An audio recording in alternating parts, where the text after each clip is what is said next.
Greetings once again to the staff of Nemeta. I'm back with another short talk on the Dragonfly Sutra. It's been on my mind a lot lately, you could say. The flutter has been in my mind.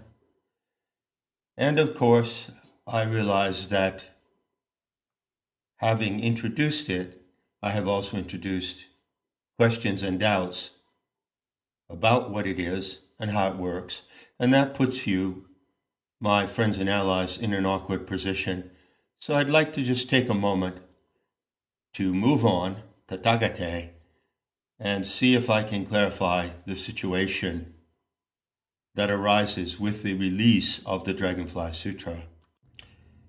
You may hear a little background noise here due to the furnace room being in the next room and some things going on in the household. So bear with me. Today is November 11th, traditionally Armistice Day, celebrating the end of World War I. It's the day when people wear poppies in England, perhaps in other countries too, I don't know. It's also a significant moment for me to present this little attempt at clarification coming up on the full moon of BodhiMa. So tomorrow, Tuesday the 12th, is the full moon in 20 degrees of Taurus, which places it in the Ram, and places the sun in 20 degrees Scorpio, which is the fulcrum of the scales. So you could say that this sun-moon-earth alignment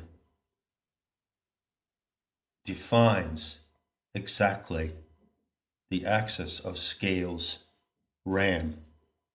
And as you know, the Ram is the image of the Bodhisattva, and the Ram is associated with the Maitreya process, as well as with the process of historical avatars, or the phenomenon of historical avatars. So this is a powerful axis, and I'd like to tell you just how powerful it is. And I'd like to describe for you how this axis is part of the overall dynamic of Sophia's dreaming,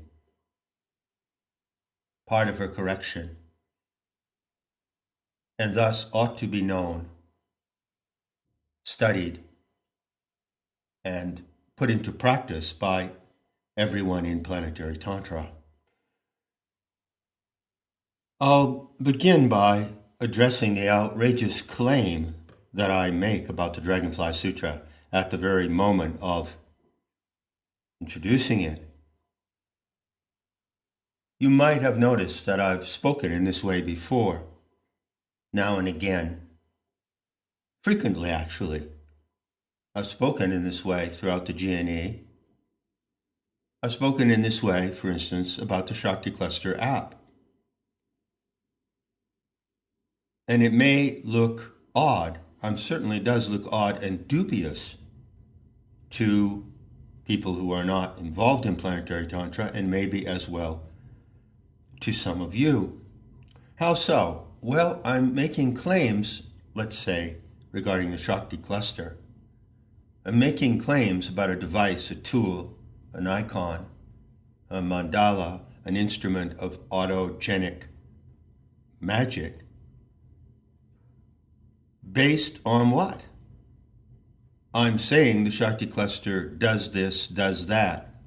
Based on what? It would appear that I have things backward. In the normal course of affairs,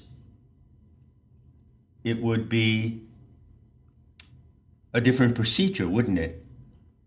I would, for instance, have devised the Shakti Cluster 10 or 15 years ago, and then I would have introduced it to people, taught it to people, and over a number of years, let's say there were hundreds of instances of using it, some successes and some failures. And on the basis of testing the tool, I could then come forward and make confident statements about how the tool works. But I don't do that, do I? I just come out of the gate saying it does this and it does that. Although there is no body of proof. There's a term in the world of patents, and I think it's called proof of something. I wish I knew exactly what the term is. It's a technical term, and I also believe it's a legal term.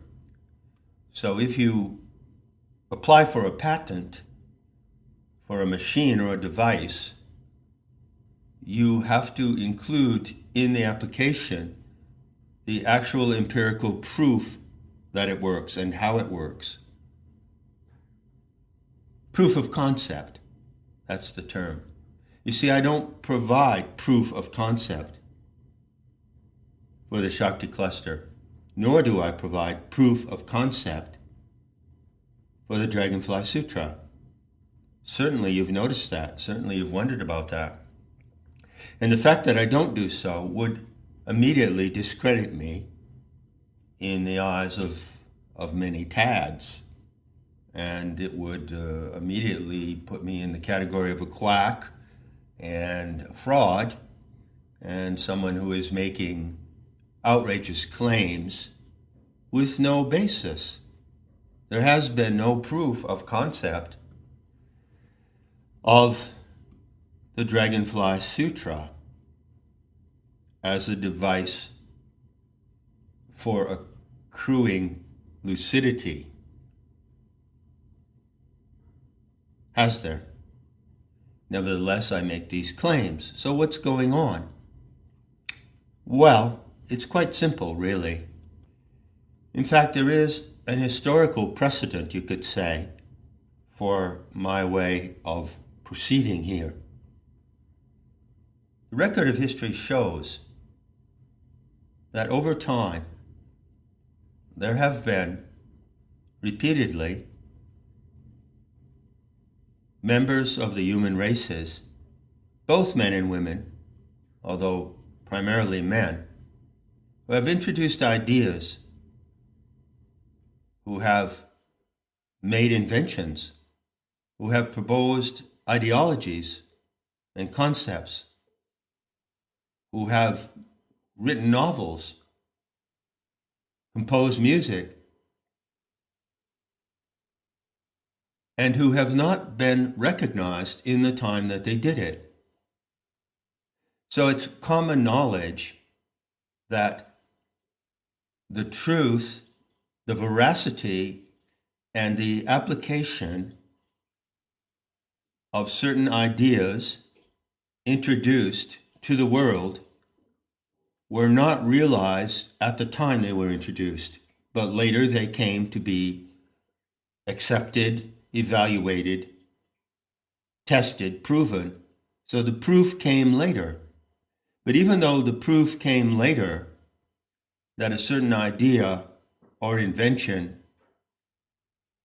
or great work of art or music was what it was said to be, what it was known to be by the inventor, even though the proof came later, the reality of what it was present from the first moment.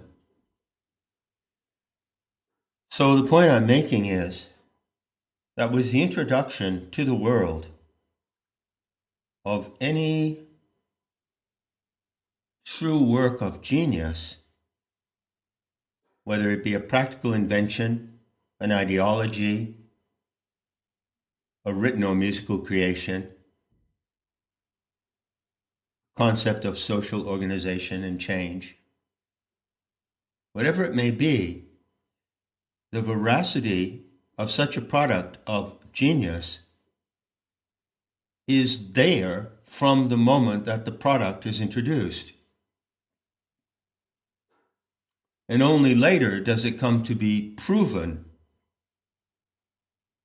over the course of time. Sometimes it takes decades, sometimes it takes a century or two But this is a process that can be recognized in the record of human history and in what the Romantics called in the trajectory of Faustian striving. The higher striving of the races is characterized over and over again by the introduction of something that is not recognized at the moment it's introduced, but later comes to be proven. So that phenomenon is exactly what you're seeing here. I don't have proof about what I claim that the Dragonfly Sutra is and what it can do if it is correctly recited and propagated. I don't have any proof of that in the life of any individuals that I know. I haven't tested it. I cannot provide proof of concept. Nevertheless, I have complete confidence that it is exactly what I say it is, and that it will do what I say it will do if it is correctly exercised. So how come I have that? And how come it's important for you to know why I have that? When I talk about works of genius, I want you to comprehend that I'm not necessarily talking about any work of any particular genius, such as the novel The Master and Margarita by Mikhail Bulgakov, or such as Goethe's theory of colors, or Goethe's theory of plant metamorphosis. You may recognize those achievements as works of individual genius identified with a certain person who lived in a certain time and setting, of course. But I invite you to take a step back and look at those creations generically. They are simply expressions of the genius of the anthropos coming through a particular individual in a particular racial strain. And so behind every genuine act of genius is the generic or innate genius of the anthropos. The narrative tells you that Sophia and Thelete designed the anthropos to operate at a genius level. So you could say, with a funny twist, that when geniuses do appear, they are the norm for the baseline design of the anthropos. They are not the exception, they are the norm. The fact that they only appear scattered in a small selection of any racial population is due to the odds of the game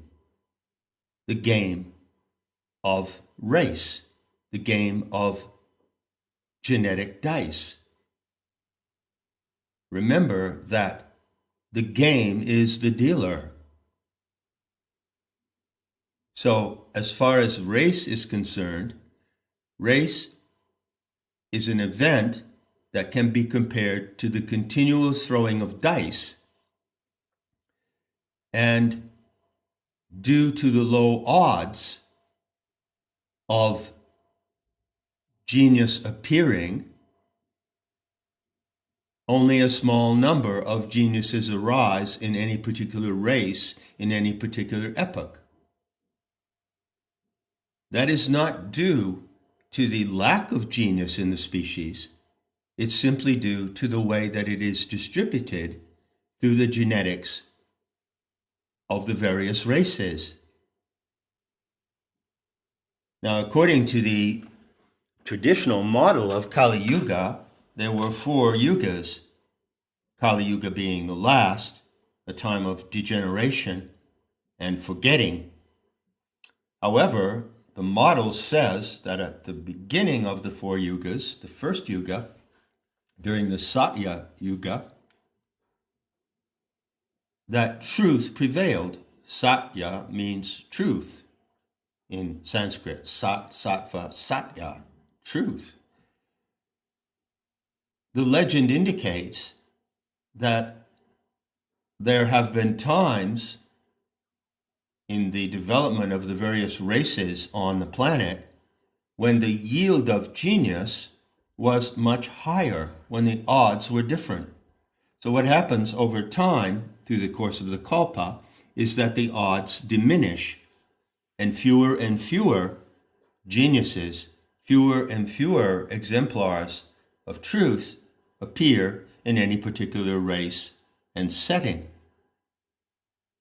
Nevertheless, the same principle applies to the entire kalpa.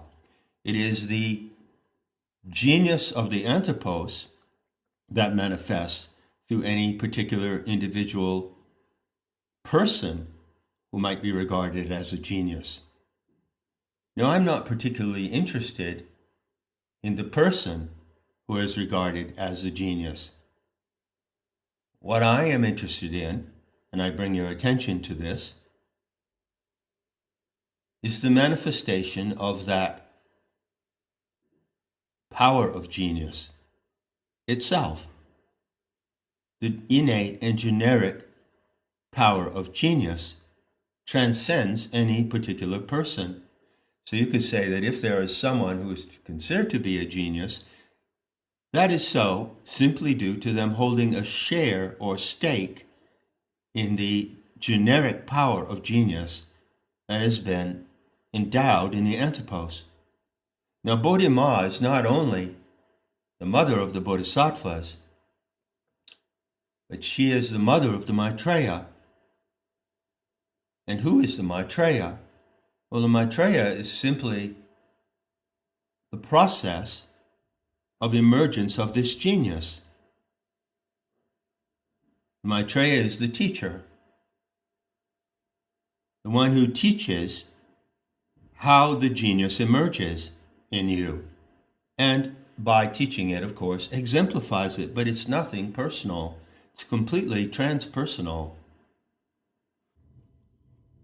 I can probably correct what I just said about taking no interest in the person. Of course, I take enormous interest in the individuals who have manifested genius. I love to learn about them. I read their biographies.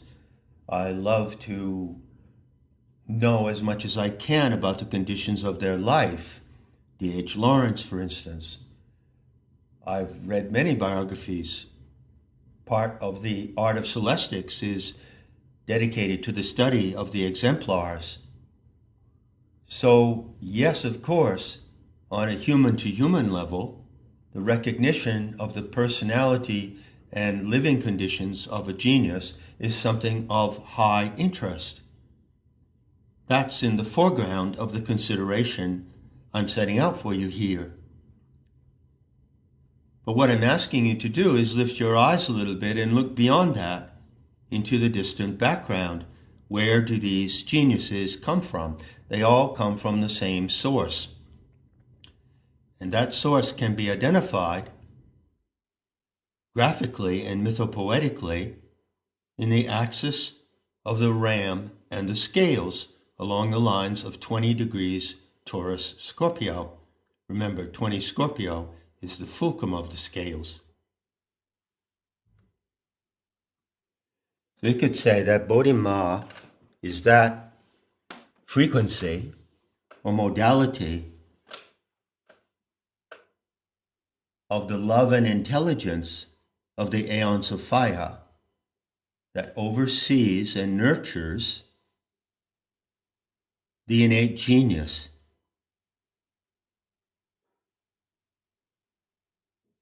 And what you need to know about BodhiMa is that the closer you are to that frequency, the more receptive you are to that frequency, the more you have, the more you enjoy an innate realization that the true proof of genius can only come from yourself. Now, there are certain geniuses in the past. Let's say, for instance, William Blake, the British poet William Blake, was a poetic genius. And during the time that Blake lived, he wrote poetry, he wrote diatribes and tirades and long narrative poems, and he painted. And the works of Blake were not recognized for their greatness during the time that he lived. And so it came to pass, and there's a whole story about this, you can go read who discovered Blake and when, and it was considerably more than a century after he lived, I believe. There comes a time when someone else who is not William Blake comes along, discovers this genius, and brings the works of genius to the light of day. And so there is an advocacy of a second party. The second party stands before the world and advocates for the lost or forgotten or overlooked genius. And so the world relies on the testimony of the second party to know about the veracity of the work of William Blake, such as it is. In that case, and that is generally the norm of what happens, in that case, the proof of the genius of the original creator comes from a second party. But when you approach BodhiMa, when you enter into that particular frequency, which in a way is the highest frequency of the Shakti Cluster, I want to find the right word. It is a distinct frequency, standing apart from all others. It's the highest harmonic of frequency of the harmonics in the Shakti Cluster. When you stand in the focus, in the fulcrum and center of that frequency, you realize that the proof of genius cannot really ever come from a second party, but it can only come from yourself. So the reason why I do not introduce the Dragonfly Sutra with a proof of concept is, first of all, because I don't have proof of concept. And second of all, because I have not done the experimentation with groups of people reciting the Dragonfly Sutra and then observing what happens to their minds, observing how they handle the sutra, observing the way it affects them. I haven't done any of that. I haven't conducted that experiment. But what I'm trying to tell you is that experiment is unnecessary on the standard of BodhiMa, who oversees and nurtures the innate genius in you, which is not yours. It's not yours alone. It's yours to enjoy, but it's not yours alone. It's a transpersonal genius. And ultimately, the only proof of its veracity is the proof that you demonstrate of it. So even if I were to present a body of research going back 10 years, recording the use of the Dragonfly Sutra, recording many personal testimonies, the actual recordings of sessions of reciting it, and then discussions of how it works. Even if I were to present you that proof, That to BodhiMa is not the proof. The proof is how you show it to be true. You are the proof. In this enlightenment, the realization to be one can only be one when you know that you are the sole and exclusive proof of it. It's as if you are the sole and exclusive proof of it. And then when Susan or David or Margaret does the same, they also are the sole and exclusive proof of it. That is how BodhiMa proves. That is her way of proving that the anthropic genius does exist existentially and can be manifested. So right now, as it stands, it appears you have an anomalous and unique situation. Every work of genius, every stroke of genius, and stroke is a word in the Dragonfly Sutra, has to appear through some individual, man or woman, of some race, in some time and setting. And when it appears, the one who originates it at that moment is identical with the proof. So the one who originates it, namely myself, is the sole and exclusive proof of it. But the proof is transferable.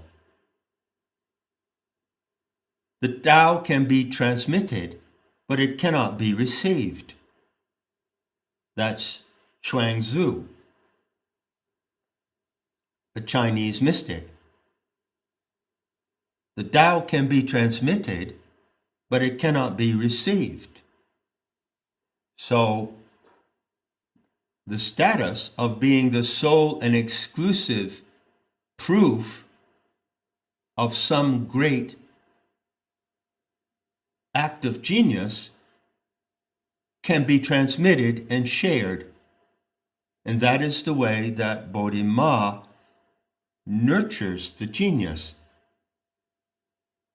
So even though there would be, let me repeat this, because I think I'm saying it correctly, even though there could be a massive body of proof of 10 years' work with the Dragonfly Sutra, 10 years down the road from now, moving on, Tathagate, it would not prove its veracity for BodhiMa, the mother of the Bodhisattvas. There are certain things that you can only know to be true when you yourself are the source of that truth. And that is the highest platinum standard for truth that the human races can achieve. The Dragonfly Sutra comes to you on that platinum standard of truth.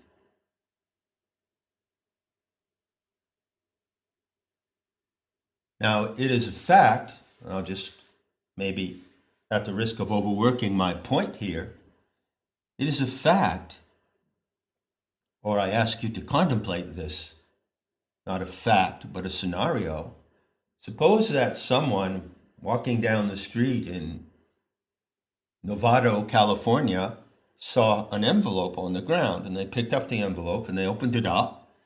It unfolded into one sheet of typing size paper, and it printed on that paper was the title, the Dragonfly Sutra, the 11 lines, the 2 envois, and beneath it was a short paragraph saying this is a Dragonfly Sutra.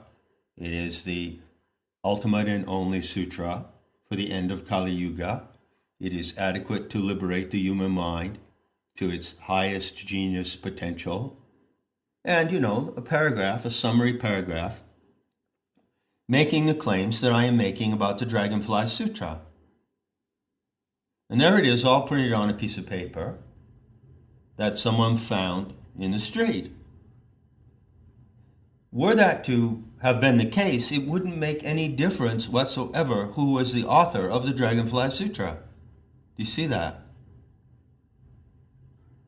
So the fact that I am the author, in a sense,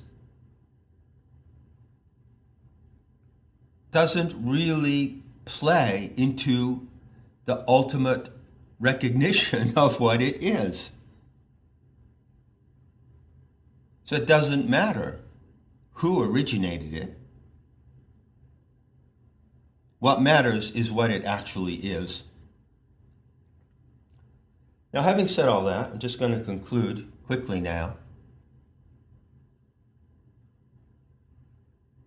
by briefing you on the difficulties I face in getting this out. I've spoken about this already. I'm not going to repeat what I said. I'm just going to talk to you intimately. As friends and allies, I realize that the way that I have introduced it, without actually reciting it or providing it for you to read in its entirety, can be confusing and possibly even off-putting. I mean, why am I doing it in this way? I can easily imagine that you would have the impression that I'm perpetrating some kind of mindfuck, that I'm teasing you in some perverse way, that I'm promising things that I can't deliver. Honestly, I don't know how I'm going to deliver the Dragonfly Sutra. I honestly don't. I'm concentrating on it every day, along with other matters that occupy my time and attention. So I know I don't have to ask you to bear with me.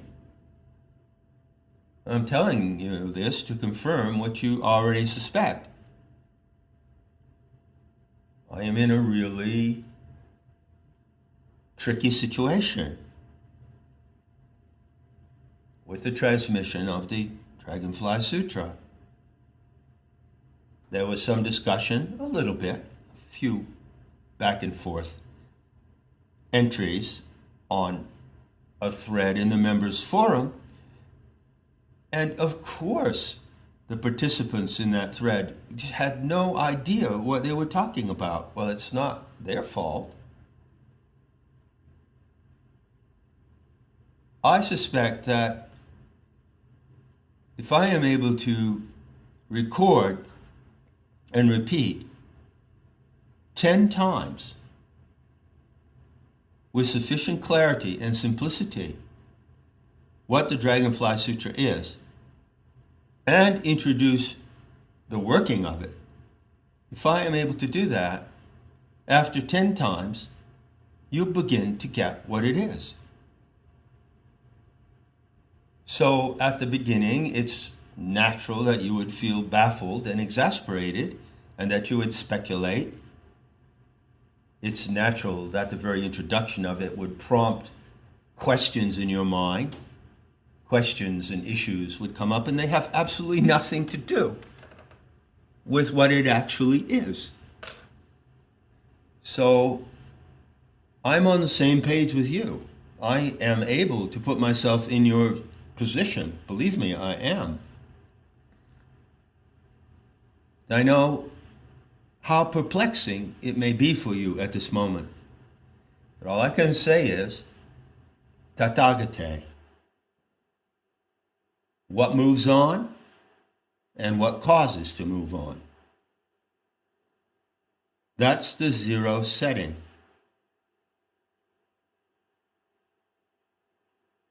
The attention that you give to me about the Dragonfly Sutra is already taking you to its innate veracity, even before you know it is.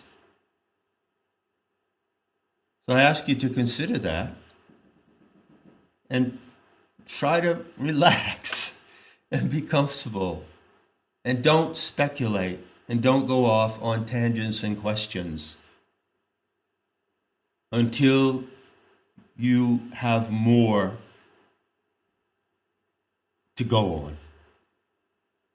Agreed? Tathagate.